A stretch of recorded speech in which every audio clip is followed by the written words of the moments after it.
Hello, everybody. Welcome into an episode of Chop Talk brought to you by the one, the only DFSArmy.com, your one-stop shop for all things DFS. I am your host, Chapadong, and I'm going to be talking NFL. We're going to run through a quick first look. We're not going to box check. We're not going to do anything other than maybe spotlight a few plays, look at a little bit of pricing on Fanduel, and see where that takes us. Because to be quite honest with you, Week 9 is just starting. The season's half over. I can't believe it's flying by. And we need to get in there and we need to make sure that we get ourselves pointed in the right direction. That's the main thing that I do. I'm a coach and contributor inside DFSArmy.com. You can head down into the comments section, get the link to become a member yourself. Use coupon code CHOP, C-H-O-P, for a 10% discount.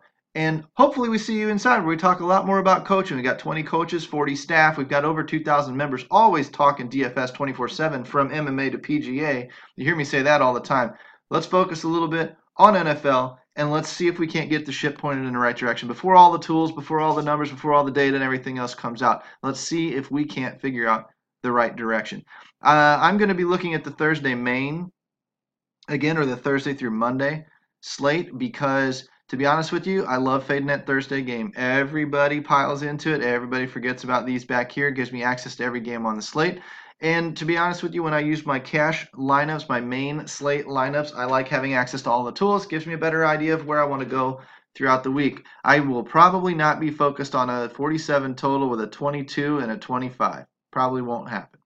You can see the color coding on the chart here with the greens where we want to maybe focus, greens indicating possible shootouts, and then yellows and oranges kind of stay away spots other than maybe some one-offs, maybe some other things, unless there's some kind of egregious pricing error that we may or may not discover. My general target is going to be to fade that Thursday game, maybe look at Minnesota, maybe Kansas City, Carolina, definitely New Orleans, New England, definitely the Rams, maybe Green Bay.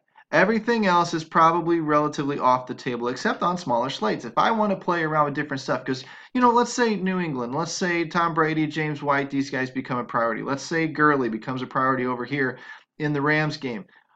Well, what does that mean? That means when these games fall off that 1 p.m. only slate, all of a sudden our cash plays or our ownerships may be going to shift to Mahomes, Hunt, Cam Newton, whatever. It might not make the main slate the best of the best of the best.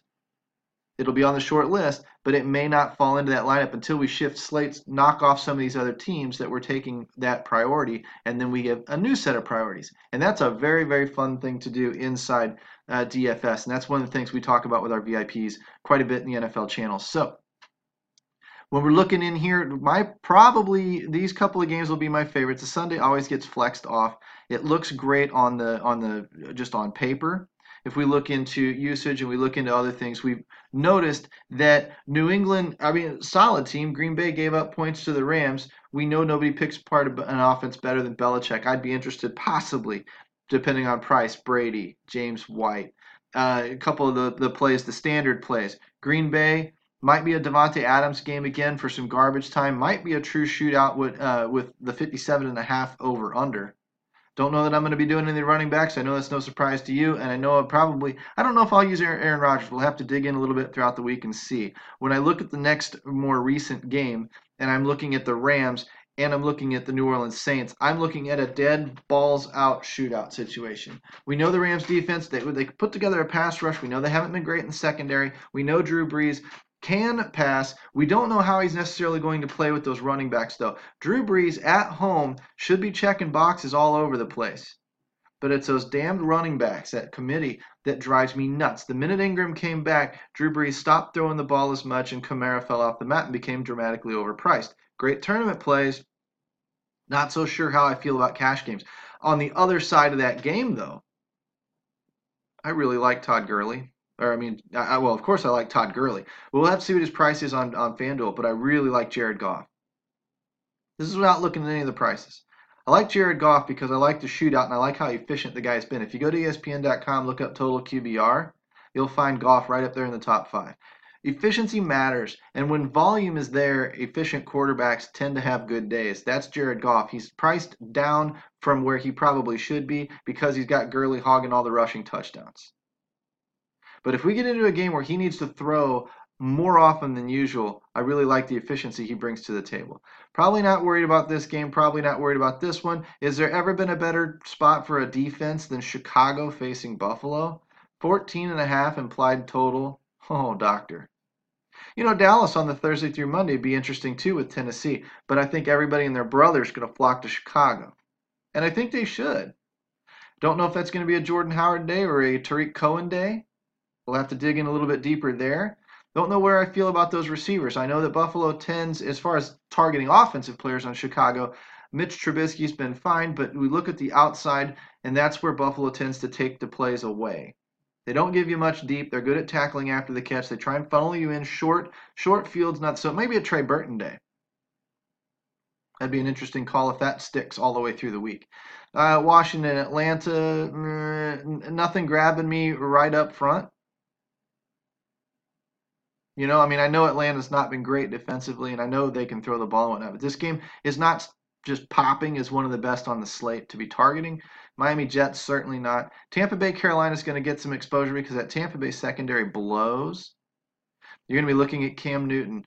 Now, your big check mark against a Goff would be that he's on the road.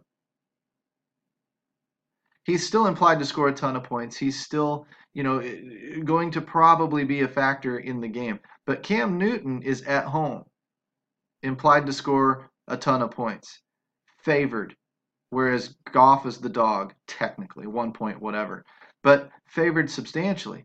Another high point total guy. Cam might be one of your cash quarterbacks on the slate, on the short list. Depending, he always has the rushing floor. He can win you a slate on his own. He's always got the upside. And it's just a matter of how accurate he's going to be versus Tampa Bay. Baltimore, Pittsburgh, don't know, don't like it on first glance. Kansas City at Cleveland, interesting. We'll see how the coaching changes hang off here. But really and truly, if you can afford them, getting into that Kansas City offense has been just a cash safe option all year long. Mahomes notably. Kelsey, Hill, Sammy Watkins had a game last week. Kareem Hunt was supposed to. Got his touchdown with his hurdle. 8.5 points. Man, that's an interesting one. And then Minnesota, Detroit, don't know where I'm going to stand on that one off the top of the head. I'm just looking, like I said, at the very basics. Let's see what that does when we start digging in. Quarterback, I want to pay down where I can. And I want to get down into these guys that, not a Winston or a Fitzpatrick most likely. I want to stay home if I can, and I want to stay in higher total games. Trubisky, we mentioned, was maybe okay, 7,800. It's a lot to pay for a quarterback. Deshaun Watson, Phillip Rivers, Matt Ryan, Kirk Cousins, Jared Goff at 8,400. Ouch. Cam Newton at 8,600. I might just pencil him in. Second up. Well, not second up. Okay, fourth up. Rodgers, Brady, Mahomes. Okay, Cam is probably Goff would be okay if we need the money when it comes on down to it. Now look down here at these running backs, some of these workhorse backs that I'd like to be looking for. Jordan Howard, I'm not thrilled with the play. May change my mind later in the week. We know Kansas City stinks against the run. Just open up Chubb and you'll find that one out right there versus the run, 25th.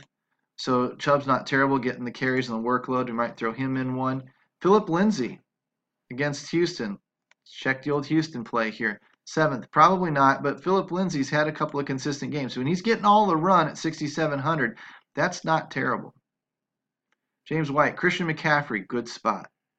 Might wind up being our flex. Doesn't get the red zone work that I'd like to see. James Conner, it looks like a subpar spot for him. Ezekiel Elliott, Kareem Hunt on the road. Melvin Gordon, Todd Gurley, if we could afford it. His price went up again.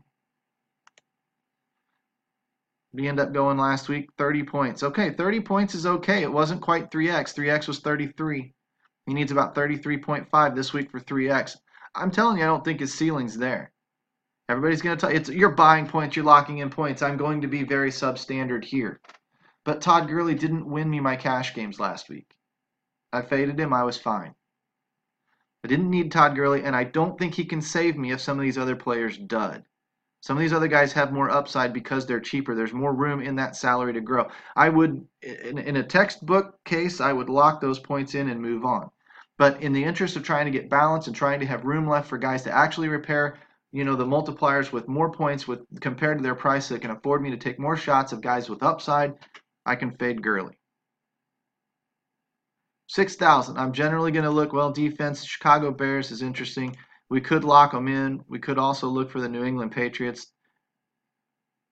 Not New England Patriots. Who's on Monday night? Dallas? Is Dallas going to be priced? Dallas is priced up a little bit. It's a little bit of a savings. You can also go cheapest viable D, and we'll see where that one lands a little bit later in the week.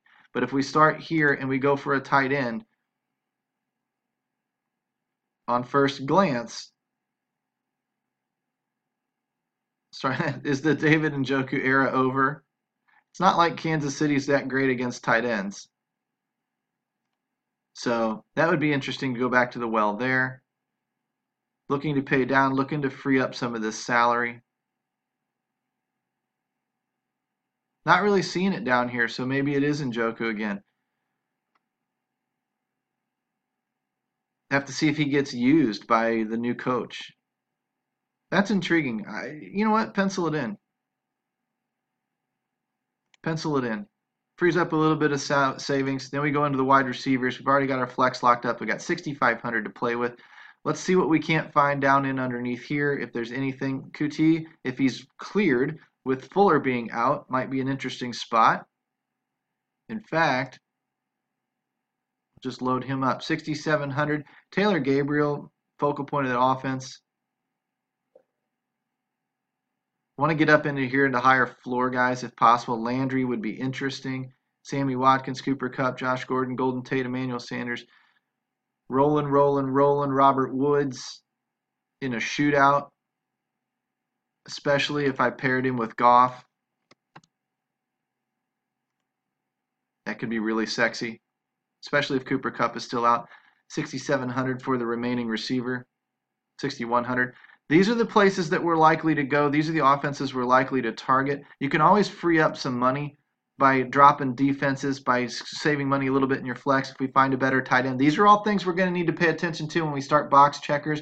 Looks like pricing is getting tighter and tighter and tighter every single week. Prices go up much faster than they come down. We need to always be spotting that value. We'd like to find one good wide receiver value. We'd like to not have to pay up at tight end if we don't have to.